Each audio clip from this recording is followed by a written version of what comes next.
Hello, welcome to our classes. Good morning. हम लोग class 10 exam 2024 की तैयारी कर रहे हैं। यूपी बोर्ड एग्जाम साइंस का पेपर जो आपकी 2024 में होगा उसकी तैयारी कर रहे हैं। इसमें जो इम्पोर्टेंट क्वेश्चन है, हमने प्रीवियस ईयर पेपर को देखा है। उसमें से जो इम्पोर्टेंट क्वेश्चन जो आपके एग्जाम 2024 में आएंगे, कंफर्म में 100% चांस है कि आपके क्वेश्चन आपके एग्जाम में आएंगे, तो उसे हम पढ़ रहे हैं जिससे कि हम एग्जाम में अच्छे नंबर ला सके। तो आज का टॉपिक हमारा क्या है? पाचक एंजाइम। पाचक एंजाइम इंपॉर्टेंट है, आपके एग्जाम में पूछा है। तो पाचक एंजाइम के बारे में पढ़ेंगे तो हम जानेंगे कि पाचक एंजाइम जो है ये किस ग्रंथि से निकलती है, इससे स्राव क्या होता है, पचित भोजन मतलब कि ये भोजन को किस रूप में पचाती है, इसके बारे में पढ़ेंगे। कि हमने यहाँ पे लिखा है पाचक ग्रंथि, यहाँ पे लिखा है स्थिति, मतलब कि ये ग्रंथि जहाँ है उसकी कहाँ स्थिति, किस जगह पे ये ग्रंथि है। यहाँ पे लिखा है मैंने स्राव, मतलब उसे क्या स्राव हो रहा है और उस स्राव में कौन से एंजाइम पाए जा रहे हैं। यहाँ पे लिखा है मैंने एंजाइम। यहाँ पे लिखा है पचित भोजन। पचित भोजन का मतलब है ये किस रूप में भोजन को पचाती है। पहले क्या देखेंगे? लार ग्रंथि। लार ग्रंथि ये कहाँ पाई जाती है? मुख गुहा में। तो हम सबसे पहले जानते हैं कि खाना हम खाते हैं तो सबसे पहले हमारा खाना जो कहाँ जाता है? मुंह में जाता है, मतलब कि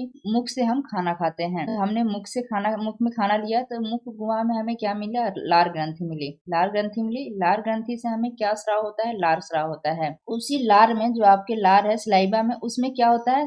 लार को हम क्या बोलते हैं? इंग्लिश में स्लाइवा बोलते हैं। तो इसमें जो है एंजाइम कौन सा पाया जाता है? तो स्लाइवा से याद कर सकते हैं आप, स्लेवरी, एमाइलेज, या सिर्फ कभी कभी एमाइलेज भी दे देता है या इसकी जगह पे टाइलिन देता है। ये टाइलिन दोनों एक ही है, या एमाइलेज दे दे या टाइलिन दे दे। ये इसका काम क्या है एंजाइम का? ये एंजाइम जो है स्टार्च को माल्टोज शुगर में परिवर्तित कर देता है। जैसे कि हम खाना खाते हैं, जैसे रोटी खाते हैं, तो रोटी को अगर हम मुंह में चबाते हैं कुछ देर के बाद वो मीठा लगने लगता है। क्यों लगने लगता है? क्योंकि जो रोटी है उसमें स्टार्च का पाचन करके उसे माल्टोज शुगर या कहीं कहीं सिर्फ शुगर दिया है, शुगर में परिवर्तित कर देती है। तो शुगर में मतलब क्या हुआ? वो मीठा हो गया, तो हमें रोटी क्या लगने लगती है? मीठी लगने लगती है। तो किसी कारण ये टाइलिन या सिलेवरी एमाइलेज के कारण लगता है। दूसरा ग्रंथि हम देखते हैं जठर ग्रंथि। अब हमारे मुखुआ से हमने खाना खाया, वो खाना जो है हमारी ग्रसनी तथा ग्रास नली से कहा जाएगी? अमाशय में जाएगी। तो ग्रसनी तथा ग्रास नली में कोई एंजाइम नहीं पाया जाता, इसलिए यहाँ पे एंजाइम नहीं लिखा गया। उसके बाद खाना कहाँ गया? हमारा अमाशय में गया। अमाशय में गया। अमाशय में कौन सी ग्रंथि है? जठरीय ग्रंथि है। जठरी ग्रंथि से कौन सा रस निकलता है? जठर रस निकलता है। जठर रस में कौन से एंजाइम पाए जाते हैं? पेप्सिन तथा रेनिन एंजाइम पाए जाते हैं। ये क्या है? ये एंजाइम ऐसे हैं जो प्रोटीन का पाचन करते हैं। ये प्रोटीन का लगभग 70% भाग पचा देते हैं। तो हम जानते हैं पेप्सिन किसको पचाता है और रेनिन। जो पेप्सिन एंजाइम है सामान्य प्रकार के प्रोटीन का पाचन करता है पेप्सिन एंजाइम, लेकिन रेनिन एंजाइम जो है वो दूध में उपस्थित केसिन प्रोटीन का पाचन करता है। तो ये जो केसिन प्रोटीन है ये दूध, ये सब समझ में आ गया कि केसिन प्रोटीन कहाँ मिलता है? ये दूध में मिलता है।